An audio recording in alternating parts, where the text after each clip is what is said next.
In today's video, I'm going to teach you how to cancel an event in Google Calendar, whether it's a recurring meeting or a one-time event that no longer fits your schedule. Knowing how to efficiently remove it can save you from clutter and potential confusion.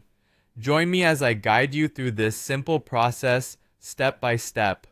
First, let's navigate to your Google Calendar. You can do this by heading to calendar.google.com on your preferred web browser. If you're not already signed in, make sure to log into your Google account. Once you're in, you'll see a grid layout representing your month, week, or day, depending on your preference. It's a clear and intuitive interface that makes organizing your schedule quite straightforward. Now that you have your calendar open, the next step is to locate the event you wish to cancel. Simply find the date and time on which the event is scheduled. Once you've found it, click on it. This will bring up a box with all the details of the event. Clicking gives you a quick overview, including information like the event title, time, attendees, and any other notes you might have added. This step is essential because it's important to ensure you're working with the correct event, especially if you have multiple events scheduled close together. After you're certain you have the right event, the box will present you with several options. Here, you're looking for the option to delete. Depending on your setup, this might either be a word or a trash can icon, usually located at the top or bottom of the event details box.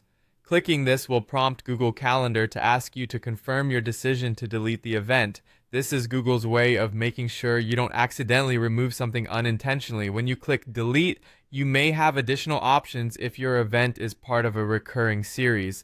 Google Calendar will typically ask whether you want to delete this occurrence only or all future occurrences. Choose the option that best suits your needs. By doing this, you're ensuring that nothing is mistakenly removed from your schedule. Once you've made your selection, the event will disappear from your calendar. This helps keep your schedule neat and up to date. Remember, removing unnecessary or canceled events can help maintain a clear picture of your upcoming commitments, freeing you to focus on what's truly important. And there you have it. You've successfully removed an event from your Google Calendar. This may seem like a simple process, but maintaining an organized digital calendar can be incredibly beneficial for optimizing your time and improving productivity. Thank you for tuning in, and I hope this tutorial was helpful. Be sure to check out our other guides for more tips and tricks on effectively managing your digital life.